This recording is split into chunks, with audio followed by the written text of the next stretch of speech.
La pluie tombait sans relâche, fine et froide, giflant les feuilles mortes du sous-bois. Claire avançait, haletante, une lampe frontale vacillante sur le front. Sa veste était trempée, ses bottes couvertes de boue. Elle cherchait du bois sec pour allumer le feu dans sa petite cabane, à quelques kilomètres de là, quand elle avait entendu ce son. Un gémissement. Faible. Lointain. Presque avalé par la pluie. Elle s'était figée. Un autre gémissement. Plus clair cette fois. Un appel à l'aide. Étouffé. Y à quelqu'un? Sa voix trembla dans la nuit. Rien. Puis un choc sourd, comme un poing frappant le sol. Guidée par l'instinct, elle courut vers le bruit. Les branches griffaient ses bras, la boue aspirait ses pas, mais elle n'arrêtait pas. Là, sous un vieux chêne, le sol semblait avoir été retourné récemment. Un morceau de tissu noir dépassait de la terre. Le cœur battant à tout rompre, Claire tomba à genoux. Ses mains creusèrent frénétiquement la terre froide. Des doigts. Une main. Puis un visage couvert de sang et de boue. Un homme. Vivant. À moitié enterré. Mon Dieu! Souffla-t-elle. Elle continua à creuser, dégageant son torse, sa respiration courte. L'homme ouvrit les yeux, vitreux, effrayé. Aidez-moi, s'il vous plaît. Elle tira sur ses bras, le hissa hors du trou. Son corps tremblait de froid, ses lèvres étaient bleues. Il portait une chemise en soie déchirée, une montre hors de prix pendait à son poignet. Claire le coucha sur le sol, le couvrit de sa veste. Restez avec moi, monsieur. Qui vous a fait ça? Il voulut parler, mais seuls des sons rauques sortirent de sa gorge. Alors elle attrapa son téléphone, pas de réseau. Évidemment. Ici, personne ne venait jamais. Elle passa son bras sous ses épaules et le traîna tant bien que mal jusqu'à son vieux pick-up. Le moteur toussa, cracha un nuage de fumée blanche, puis rugit enfin. Claire regarda dans le rétroviseur, l'homme luttait pour rester conscient. Tenez bon. On rentre chez moi. Vous allez survivre? Il murmura quelque chose. Un mot. À peine audible, boîte. Elle fronça les sourcils. Quelle boîte? Mais il s'était déjà évanoui. La cabane était modeste, isolée, mais chaude. Claire alluma le feu, couvrit l'homme de couverture, nettoya ses plaies. En essuyant la boue de son visage, elle remarqua ses traits, un visage noble, élégant, mais marqué par la peur. Elle reconnut soudain ce visage. Elle l'avait vu aux infos, dans les magazines. Vincent Delaunay. PDG de Delaunay Industries. Disparu depuis 3 jours. Claire eut un frisson. Le milliardaire dont tout le pays parlait. Elle l'avait trouvé enterré vivant dans les bois. Mais pourquoi? Et surtout, qui voulait sa mort? Elle s'assit près du feu, le regardant dormir, la respiration hachée. Elle pensa à son fils, Théo, qui dormait dans la pièce voisine. Elle devait le protéger, coûte que coûte. Soudain, Vincent se redressa brusquement. Ses yeux s'écarquillèrent. La boîte, où est-elle? Claire sursauta. Quelle boîte? De quoi vous parlez? Il la fixa, paniqué. Ils vont venir. Ils croient que je l'ai encore. Si elle tombe entre leurs mains, tout est fini. Qui ça, il? Demanda-t-elle. Mais il retomba sur l'oreiller, épuisé. Le lendemain matin, Claire entendit des bruits dehors. Des pneus sur le gravier. Des voix. 2 hommes. Son sang se glaça. Elle jeta un coup d'œil par la fenêtre, un SUV noir s'était arrêté près du portail. 2 hommes en manteau sombre observaient la forêt. Vincent était éveillé, blême. Ils m'ont retrouvé. Vous devez partir. Je ne vous laisse pas ici. Il agrippa son poignet. Ses yeux brillaient d'une intensité folle. Écoutez-moi. Sous l'arbre où vous m'avez trouvé, il y avait une boîte métallique. Elle contient un disque. Si vous la trouvez avant eux, cachez-la. Ne la donnez à personne. Claire sentit la peur lui serrer la gorge. Pourquoi moi? Il la fixa, les mots s'étranglant dans sa bouche. Puis il murmura. Parce que, ils savent déjà qui vous êtes. Son cœur se serra. Elle n'eut pas le temps de répondre, un coup de feu éclata dehors. La vitre explosa, le feu s'éteignit dans un souffle. Claire se jeta à terre, entraînant Vincent avec elle. Bougez pas, cria-t-elle. Les pas approchaient. Des ombres glissaient autour de la cabane. Elle attrapa la vieille carabine de son père, cachée derrière la porte. Ses mains tremblaient. Théo se mit à pleurer dans la chambre. Maman, qu'est-ce qui se passe? Chut. Cache-toi, mon ange. Elle visa la fenêtre. Un visage apparut un instant, elle tira. Le bruit fit écho dans la forêt. Un cri. Puis le silence. Vincent haletait. Ils ne reculeront pas. Alors on fuit, répondit-elle. Ils sortirent par la porte arrière, courant à travers la pluie et les arbres. La forêt semblait les avaler. Chaque craquement de branche résonnait comme une menace. Vincent boitait, soutenu par Claire. Encore un peu. Souffla-t-elle. Derrière eux, une lampe torche balaya les troncs. Claire poussa Vincent dans un ravin couvert de fougères, se jeta à plat ventre à côté de lui. Les faisceaux de lumière passèrent juste au-dessus. Un des hommes parla. Le signal venait d'ici. Cherche autour. S'il respire encore, on le veut vivant. Et la femme aussi. Claire sentit la terre humide sous ses doigts, son cœur battant à en faire mal. Vincent murmura, la voix brisée. Je suis désolé de vous avoir entraîné là-dedans. Elle serra sa main. Tant qu'on est en vie, on se bat. Les voix s'éloignèrent un instant. Claire tourna la tête vers Vincent. Qu'est-ce qu'il y a sur ce disque? Il la regarda, longuement. Puis il chuchota. Ce que j'ai découvert pourrait détruire des gens très puissants. Une rafale de vent emporta ces mots dans la nuit. Et soudain, un faisceau lumineux s'arrêta net sur eux. La voix d'un homme retentit, glaciale. Les voilà. Claire n'eut pas le temps de réfléchir. La lumière les aveuglait déjà. Elle se jeta sur Vincent, le plaquant derrière un tronc d'arbre abattu. Une balle siffla au-dessus de leur tête, éclatant l'écorce. Cours, hurla-t-elle. Mais Vincent n'en avait plus la force. Il s'effondra, haletant, le sang coulant de sa jambe blessée. Claire agrippa son bras, le tirant avec désespoir à travers la boue, tandis que les éclairs de fusil illuminaient les silhouettes qui approchaient. La pluie tombait plus fort, transformant le sol en torrent. Elle sentit ses doigts glisser, son cœur battre à rompre. Une racine la fit trébucher. Ils roulèrent ensemble derrière un rocher. Le silence. Juste la pluie et le bruit de leur souffle. Vincent tremblait. Ses lèvres bougeaient à peine. Dans ma veste, une clé USB, prenez-la. Elle fouilla ses poches, trouva un petit objet métallique scotché à l'intérieur. Une clé, recouverte de sang séché. C'est ça? Il hocha faiblement la tête. Si je ne m'en sors pas, donnez-la à un homme nommé Adrien Morel, journaliste à Le Monde. Il saura quoi faire. Taisez-vous. Vous allez vous en sortir. Mais il ne l'écoutait plus. Ses yeux fixaient un point derrière elle. Claire se retourna brusquement. Une silhouette noire se dressait dans la pluie, à quelques mètres. L'homme leva son arme. Sans réfléchir, Claire ramassa une pierre et la lança de toutes ses forces. L'arme tomba dans la boue, et elle se jeta sur lui. Ils roulèrent au sol, se débattant, ses doigts agrippant son manteau. Il était plus fort, plus rapide. Il lui saisit la gorge, la serrant. Elle suffoquait. Ses mains cherchaient à tâtons quelque chose. Ses doigts rencontrèrent la crosse d'un pistolet tombé dans la boue. Elle tira. Un seul coup. Le corps s'affaissa sur elle, inerte. Son souffle se coupa. Ses mains tremblaient. Elle repoussa le cadavre, se tourna vers Vincent. Il ne bougeait plus. Non, non, non. Elle rampa vers lui, appuya ses mains sur sa poitrine, tentant de le ranimer. Vincent, restez avec moi. Une tour rauque la fit sursauter. Il ouvrit les yeux, faiblement. Vous êtes incroyable, murmura-t-il. Elle eut un sourire nerveux. Vous aussi, monsieur le milliardaire enterré vivant. Mais le moment fut de courte durée. D'autres pas approchaient. Plusieurs. Ils sont plus nombreux, souffla-t-elle. Vincent serra faiblement sa main. La clé. Partez avec. Cachez-vous. Jamais. Je ne vous abandonne pas. Des lampes surgirent dans la brume. Des voix hurlèrent des ordres. Claire sentit son corps réagir avant son esprit. Elle se redressa, saisit Vincent par les épaules et le tira de toutes ses forces vers un ancien sentier de chasse. Ils coururent à travers les troncs, trébuchant, respirant la peur. Derrière eux, les hommes tiraient. Des branches explosaient sous les balles. Le vieux pont de bois apparut enfin. Par là, cria Claire. Mais le pont, rongé par le temps, grinçait sinistrement. La rivière en dessous grondait, gonflée par la pluie. Elle passa la première, tirant Vincent derrière elle. Les planches craquaient, certaines cédaient sous leurs pieds. Au milieu du pont, un tir. Une planche vola. Claire hurla. Vincent glissa, bascula à moitié dans le vide. Elle attrapa son poignet juste à temps. « Tenez bon !» cria-t-elle, ses bras tremblants sous l'effort. Le courant rugissait en dessous, l'eau noire avalant tout. Vincent la regarda, le visage déformé par la douleur. « Si je tombe, promettez-moi de protéger la clé. »« Taisez-vous. Vous ne tomberez pas. » Mais ses doigts glissaient. Le bois sous elle se fissurait. Et derrière, les hommes approchaient. Une seconde suspendue. Un cri. Le pont céda. Claire hurla, emportée avec lui dans l'eau glacée. Le choc la coupa en deux. Elle se débattit, cherchant l'air, luttant contre le courant furieux. Ses bras heurtaient des branches, des pierres. Elle aperçut Vincent, plus loin, emporté par la rivière. Elle tenta de le rejoindre.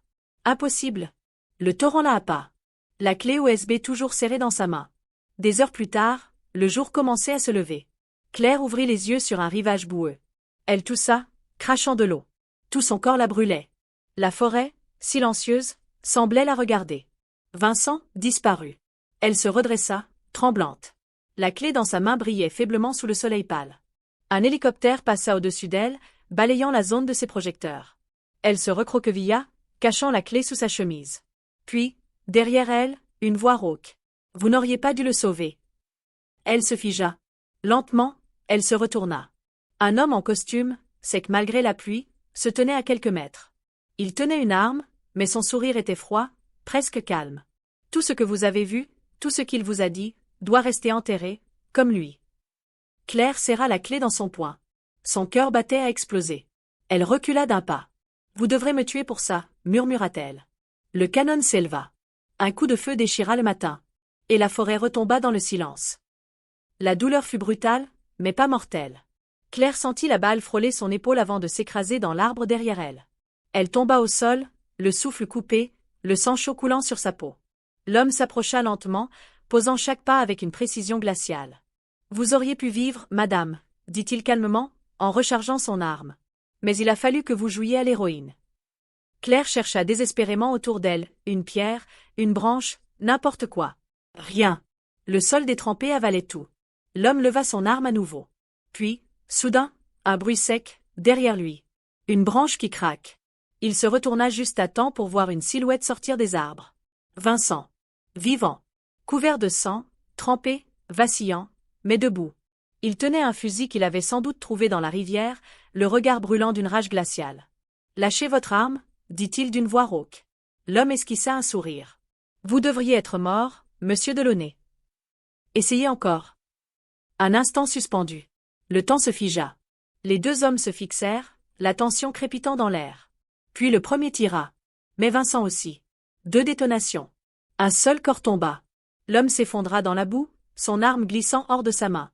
Vincent resta debout quelques secondes encore, la poitrine soulevée par des respirations haletantes, avant de s'agenouiller près de Claire. « Vous êtes blessée » demanda-t-il. Elle hocha faiblement la tête, les larmes se mêlant à la pluie. « Vous étiez mort ?» Il eut un sourire douloureux. « J'ai cru aussi. Mais j'avais encore quelque chose à faire. » Il posa sa main sur la sienne, refermant ses doigts sur la clé USB. « Vous avez risqué votre vie pour moi. Maintenant, c'est à moi de terminer ce que j'ai commencé. » Claire secoua la tête. « Non. Vous ne pouvez pas affronter ces gens seuls. Ils vous traqueront jusqu'à la fin. » Vincent regarda la forêt autour d'eux, les arbres sombres, la brume qui s'élevait comme un rideau. « Peut-être. Mais si je disparais encore, tout ce qu'ils ont fait restera caché. Et alors, tout cela n'aura servi à rien. » Un bruit de moteur les fit sursauter. Au loin, sur le sentier, 2 véhicules approchaient. Des phares déchiraient la brume. Claire se redressa malgré la douleur. « Par ici » souffla-t-elle. Elle attrapa Vincent par la main et l'entraîna dans un passage étroit, à peine visible entre les rochers. Une ancienne mine abandonnée, scellée depuis des années. Ils s'y engouffrèrent, haletants, leurs lampes tremblantes éclairant les parois humides. L'air y était lourd, presque irrespirable. « On va rester ici un moment » dit-elle. Vincent s'assit contre la paroi, les mains tremblantes. « Vous n'auriez jamais dû me sauver, Claire » murmura-t-il. Elle s'arrêta net. « Comment vous connaissez mon nom ?» Le silence tomba. Le feu du regard de Vincent s'éteignit lentement. « Parce qu'il savait déjà tout de vous avant même que je sois enterrée. » Elle sentit un frisson la traverser. « Quoi ? Votre mari, sa mort n'était pas un accident. C'était un message. Pour me faire taire. » Le monde se figea autour d'elle. La lampe dans sa main trembla. « Non, vous mentez. » Vincent détourna les yeux, la voix brisée. « Je suis désolé. J'ai signé un contrat avec eux. J'ai fermé les yeux sur des opérations illégales, sur des gens qu'ils faisaient disparaître. Quand j'ai voulu tout révéler, ils ont frappé ceux qui pouvaient m'atteindre. » Claire recula, les larmes lui montant aux yeux. « Mon Dieu, c'est vous qui avez causé tout ça ?» Il la regarda, désespéré. « Je ne savais pas. Je jure que je ne savais pas. Mais maintenant, je veux réparer. Cette clé contient toutes les preuves. Les transferts, les noms, les ordres. Si vous l'apportez à Morel, ils tomberont tous. » Claire resta silencieuse. Sa respiration était saccadée. La haine et la douleur se mélangeaient en elle. « Alors pourquoi moi ? Pourquoi m'avoir impliqué ?» Vincent baissa la tête. « Parce que je n'ai plus confiance en personne d'autre. Vous avez encore une âme. » Un long silence s'installa. On entendait juste l'eau goutter sur la pierre. Puis un bruit sec. Des pas dans le tunnel. Des lampes approchaient. Claire serra la clé contre elle. Vincent se leva, prêt à tirer. Des voix résonnaient, plus proches. Ils doivent être ici. Vérifiez chaque recoin. Claire le regarda. Qu'est-ce qu'on fait? Il sourit faiblement. On les retient. Où? Filez. Par le conduit arrière. Il mène dehors. Non. Je ne vous laisse pas encore. Il posa sa main sur sa joue. Vous devez vivre, Claire. Et raconter la vérité. Les pas étaient maintenant à quelques mètres. Leur lampe balayait la pierre. Vincent se tourna, leva son arme. Partez. Maintenant. Claire recula, le cœur brisé, puis disparut dans l'ombre du couloir. Derrière elle, les coups de feu éclatèrent. Des échos violents, étouffés, résonnant à travers la montagne. Elle courut, trébuchant, sanglotant. La lumière du jour apparut enfin à la sortie du tunnel. Elle tomba à genoux, épuisée, le souffle court. Le silence, encore une fois. Elle sortit la clé de sa poche, la tenant dans sa main tremblante. Le sang de Vincent y était encore collé. « Je te le promets, » murmura-t-elle. « Je ferai tomber chacun d'eux. » Mais derrière elle, dans la pénombre de la mine, une ombre bougea. Une silhouette s'avança lentement, essuyant le sang de son front, un sourire glacé aux lèvres. Vincent. Vivante. Mais dans ses yeux, quelque chose avait changé. À suivre. Claire recula instinctivement, le souffle court. Vincent? La lumière du matin baignait à moitié son visage. Il semblait différent. Plus froid.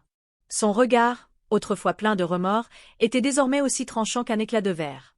Il s'avança lentement, le pas lourd, trempé, les vêtements couverts de suie et de sang séché. « Vous êtes partie trop tôt, Claire, » murmura-t-il. « Je vous avais dit d'attendre. » Elle serra la clé contre sa poitrine, méfiante. « J'ai entendu les coups de feu.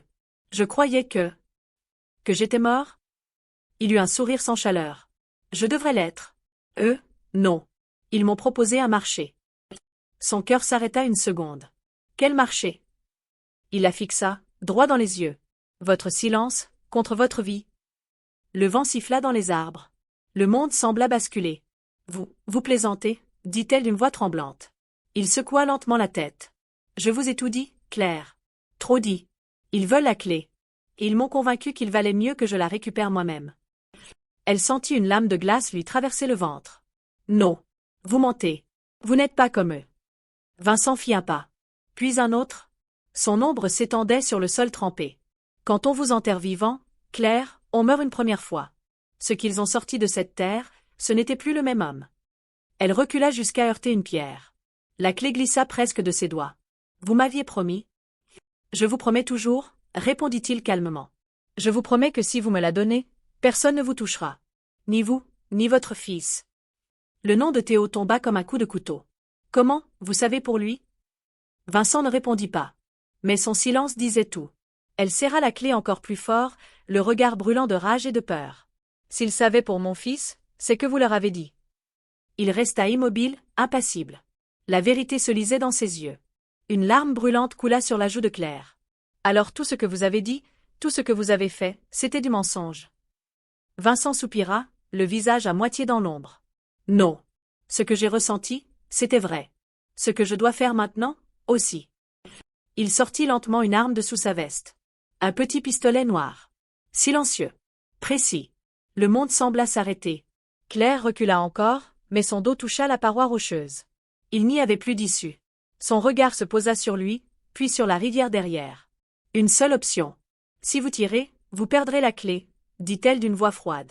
Vincent fronça les sourcils. Ne faites pas ça.